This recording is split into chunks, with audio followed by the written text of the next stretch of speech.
this narrative. Today's word is holy war. Now, this is a landmine of a sermon, so I totally get it. There's a lot of baggage that comes with this word when we hear it. But I want you guys to see this rock-solid biblical theme play itself out in its right light. God's beef with his enemies is very, very, very real. We can say it another way. God hates sin. God hates sin. In fact, this beef, this war didn't just start in the wilderness with God's people being stopped by the Amalekites. It started way, way, way before that. Do you guys remember in the creation story? Adam and Eve were deceived by a serpent, by Satan. They sinned, they rebelled against God because they listened to the serpent's words and not God's words. And it was then, at the beginning, that God declared holy war on Satan, his enemy. He said this in chapter 3. It says, I will put enmity. I will make you enemies. I will put contention. I will put hostility between you, Satan, and the woman. Between your offspring and her offspring. Jesus will bruise your head, and you, Satan, shall bruise his heel. And ever since this creation battle, there's beef between the people of Satan and the people of God. Cain versus Abel. Everyone versus Noah. Right? Joshua versus Canaan. Esau versus Jacob. Edom versus Israel.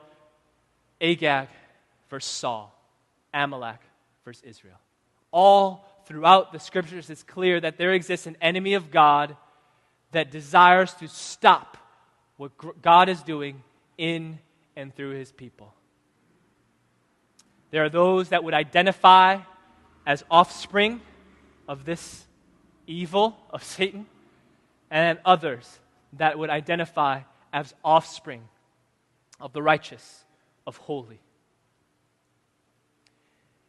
Now, what's God's response to this enmity, this conflict? Holy war. Our modern and sophisticated minds would think, when we hear that term, when we see the scriptures play this out, our minds would think, no way. There is no place for this in our modern civilized society. No way that our sophisticated society can take on this holy war. We can't have this in our Bible. Or you might be thinking, oh, that's just the stuff of the Old Testament. That's just something that the Old Testament God does. That God is a God of war and hate. I don't like him.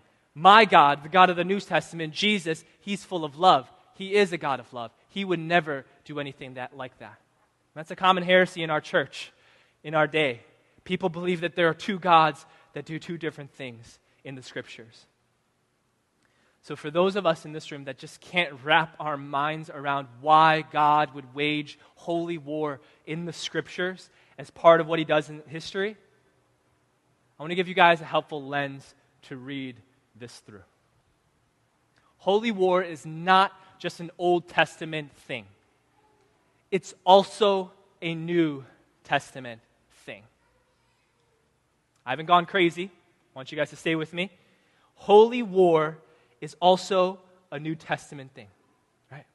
Holy war has always been God's way of dealing with his enemies from beginning to the end. Anyone and anything that gets in God's way of him rescuing and saving his people, God will wage holy war against. Holy war is God's way of defending his glory and securing our joy. Holy war was always God's way of dealing with sin. So you see God wipe out whole nations without batting an eye, right? God does this because he is removing unrepentant impediments out of the way so that he could save his people. Let me give you